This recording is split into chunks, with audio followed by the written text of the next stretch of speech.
जय श्री कृष्णा। राधे राधे।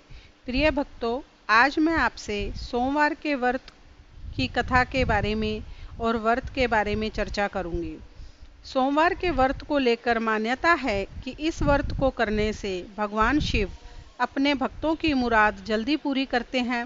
सोमवार का दिन भगवान शिव को समर्पित है, इसलिए इस दिन भगवान शिव की पूजा और व्रत करने का महत्व और ज़्यादा बढ़ जाता है। यदि आप सोमवार के व्रत करते हैं तो आपको सोमवार व्रत कथा पढ़ना बेहद ज़रूरी है, क्योंकि इसके बिना आपका व्रत अधूरा माना जाता है। आइए जानते हैं सोमवार व्रत कथा। देवों के देव महादेव बहुत ही भोले माने जाते हैं, इसीलिए उनका एक नाम भोलेनाथ भी है। पौराणिक मान्यता अनुसार भगवान शंकर को प्रसन्न करने के लिए किसी भी तरह के खास विशेष पूजन की आवश्यकता नहीं होती, क्योंकि कहा जाता है कि वह तो भोले हैं और भक्त की मन से की गई क्षणिक मात्र की भी भक्ति से प्रसन्न हो जाते हैं।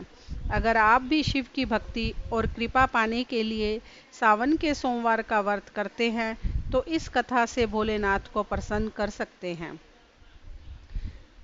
एक बार किसी नगर में एक साहूकार रहता था। उसके घर में धन की कोई कमी नहीं थी, लेकिन कोई संतान न होने के कारण वह बहुत दुखी था। संतान प्राप्ति के लिए वह हर सोमवार को व्रत रखता और पूरी श्रद्धा के साथ शिव मंदिर जाकर भगवान शिव और माता पार्वती की पूजा करता था। उसकी भक्ति देखकर एक दिन माँ पार्वती प्रसन्न होकर भगवान शिव से साहूकार की मनोकामना पूर्ण करने का निवेदन करने लगी। पार्वती जी के आग्रह पर भगवान शिव ने कहा, हे पार्वती, इस संसार में हर प्राणी को उसके कर्मों का फल मिलता है और जिसके भाग्य में जो हो उसे भोगना ही पड़ता है। लेकिन पार्वती जी ने साहूकार की भक्ति देखकर उसकी मनोकामना पूर्ण करने की इच्छा व्यक्त की। माता पार्वती के आग्रह पर शिवजी ने साहूकार को पुत्र प्राप्ति का वरदान तो दिया, लेकिन उन्होंने बताया कि यह बालक 12 वर्ष तक ही जीवित रहेगा। माता पार्वती और भगवान शिव की बातचीत को साहूकार सुन रहा था, इसलिए उसे इस बात की न तो खुशी थी और न ही दुख। वह पहले की भांति शिवजी की पूजा करता रहा। कुछ समय के बाद साहूकार की पत्नी ने एक पुत्र को जन्म दिया। जब वह बालक 11 वर्ष का हुआ तो उसे पढ़ने के लिए काशी भेज दिया गया। साहूकार ने पुत्र के मामा को बुलाकर उसे बहुत सारा धन देते हुए कहा कि तुम इस बालक को काशी विद्या प्राप्ति के लिए ले जाओ। तुम लोग रास्ते में यज्ञ कराते जाना और ब्राह्मणों को भोजन दक्षिणा देते हुए जाना। दोनों मामा भांजे इसी तरह यज्ञ कराते और ब्राह्मणों को दान दक्षिणा देते काशी नगरी निकल पड़े। इस दौरान रात में एक नगर पड़ा, जहां नगर के राजा की कन्या का विवाह था। लेकिन जिस राजकुमार से उसका विवाह होने वाला था वह एक आंख से काना था। राजकुमार के पिता ने अपने पुत्र के काना होने की बात छुपाने के लिए सोचा, क्यों ना साहूकार के पुत्र को दूल्हा बनाकर राजकुमारी से विवाह करा दूं। विवाह के बाद इसको धन देकर विदा कर दूंगा और राजकुमारी को अपने नगर ले जाऊंगा। लड़के को दूल्हे के वस्त्र पहनाकर राजकुमारी से विवाह करा दिया गया। साहूकार का पुत्र ईमानदार था, उसे यह बात सही नहीं लगी। उसने अवसर पाकर राजकुमारी के दुपट्टे पर लिखा कि तुम्हारा विवाह तो मेरे साथ हुआ है, लेकिन जिस राजकुमार के संग तुम्हें भेजा जाएगा वह एक आंख से काना है। मैं तो काशी पढ़ने जा रहा हूँ। जब राजकुमारी ने चुन्नी पर लिखी बातें पढ़ी तो उसने अपने माता पिता को यह बात बताई। राजा ने अपनी पुत्री को विदा नहीं किया, फिर बारात वापस चली गई। दूसरी ओर साहूकार का लड़का और उसके मामा काशी पहुँचे और वहाँ जाकर उन्होंने यज्ञ किया। जिस दिन लड़का 12 साल का हुआ उस दिन भी यज्ञ का आयोजन था। लड़के ने अपने मामा से कहा कि आज मेरी तबीयत कुछ ठीक नहीं है। मामा ने कहा कि तुम अंदर जाकर आराम कर लो। शिवजी के वरदान अनुसार कुछ ही देर में उस बालक के प्राण निकल गए। मरे हुए भांजे को देखकर उसके मामा ने विलाप करना शुरू किया। संयोगवश उसी समय शिवजी और माता पार्वती उधर से जा रहे थे। पार्वती माता ने भोलेनाथ से कहा, स्वामी, मुझे इसके रोने के स्वर को सहन नहीं कर पा रही हूँ। आप इस व्यक्ति के कष्ट को दूर कीजिए।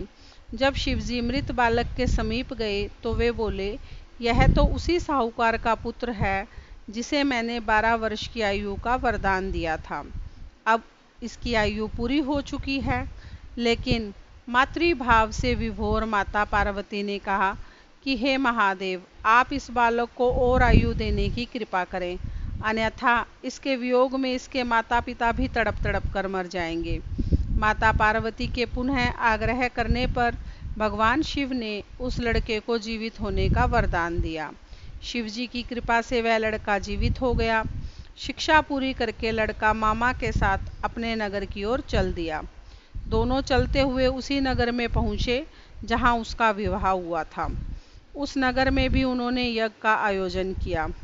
उस लड़के के ससुर ने उसे पहचान लिया और महल में ले जाकर उसकी खातिरदारी की और अपनी पुत्री को विदा किया। इधर साहूकार और उसकी पत्नी भूखे प्यासे रहकर बेटे की प्रतीक्षा कर रहे थे। उन्होंने प्रण कर रखा था कि यदि उन्हें बेटे की मृत्यु का समाचार मिला तो वे भी प्राण त्याग देंगे। परंतु अपने बेटे के जीवित होने का समाचार पाकर वे बेहद प्रसन्न हुए। उसी रात भगवान शिव ने साहूकार के स्वप्न में आकर कहा, हे श्रेष्ठ साहूकार, मैंने तेरे सोमवार के व्रत करने और व्रत कथा सुनने से प्रसन्न होकर तेरे पुत्र को लंबी आयु प्रदान की है। इसी प्रकार जो कोई सोमवार व्रत करता है या कथा सुनता है और पढ़ता है, उसके सभी दुख दूर होते हैं और उसकी सभी मनोकामनाएं पूर्ण होती है। सोमवार के व्रत करने के बाद उद्यापन विधि। साधारण सोमवार का व्रत आमतौर पर लोग 11, 16, 21 या 1 वर्ष तक रखते हैं। कुछ लोग केवल सावन के महीने के सोमवार का व्रत रखते हैं। जब आपके संकल्प के सोमवार पूरे हो जाएं, तो अंतिम सोमवार को इस व्रत का उद्यापन किया जाता है। साधारण सोमवार व्रत का उद्यापन बहुत ही सरल होता है और इसे आप बिना किसी तामझाम के घर पर खुद ही कर सकते हैं। आइए जानते हैं इसकी आसान विधि। जब आपके मन्नत के सोमवार पूरे हो जाएं, तो उसके ठीक अगले सोमवार को उद्यापन किया जाता है। यदि यह सोमवार शुक्ल पक्ष में पड़े तो बहुत ही उत्तम होता है। उद्यापन के दिन सुबह जल्दी उठकर स्नान करें, सफ़ेद या साफ हल्के रंग के कपड़े पहने, मंदिर की सफाई करके शिवजी के सामने हाथ में जल और चावल लेकर कहें, हे भोलेनाथ, मैंने अपने संकल्प के अनुसार सोमवार के व्रत पूरे किए हैं। आज मैं इसका उद्यापन कर रहा हूँ। मेरी पूजा स्वीकार करें और अपनी कृपा बनाए रखें। शिवलिंग या शिव परिवार की मूर्ति का पंचामृत से अभिषेक करें और फिर गंगा जल चढ़ाएं। भगवान शिव को चंदन का तिलक लगाएं और माता पार्वती को कुमकुम लगाएं। अक्षत, बेलपत्र, धतूरा और सफ़ेद फूल अर्पित करें। सोमवार का संबंध चंद्रमा और सफ़ेद रंग से है, इसलिए इस दिन भोलेनाथ को सफ़ेद बर्फी, पेड़े या घर पर बने मखाने या चावल की खीर का भोग भी लगा सकते हैं। धूप दीप जलाकर सोमवार व्रत की कथा पढ़ें या सुने। इसके बाद कपूर से शिवजी की आरती करें और अनजाने में हुई भूल चूक के लिए क्षमा मांगे। यदि आप चाहें तो घर पर ही आम की लकड़ी और कपूर जलाकर ओम नमः शिवाय मंत्र का जाप करते हुए 21 या 108 बार घी और हवन सामग्री से आहुति दे सकते हैं। उद्यापन के दिन किसी ब्राह्मण को घर बुलाकर भोजन कराएं और उन्हें वस्त्र व दक्षिणा दें। यदि घर पर बुलाना संभव न हो तो मंदिर के पुजारी के लिए कच्चा राशन जैसे चावल, आटा, चीनी, घी, मिठाई, फल और कुछ पैसे निकालकर मंदिर में दे आएं। दान करने के बाद शाम के समय भगवान का प्रसाद ग्रहण करें और स्वयं सात्विक भोजन करके व्रत का पारण करें। भगवान शिव बहुत भोले हैं, वे केवल सच्चे भाव के भूखे हैं।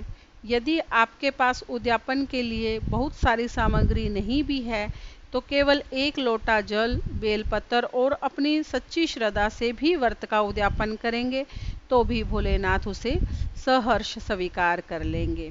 हर हर महादेव। जय श्री कृष्णा। राधे राधे।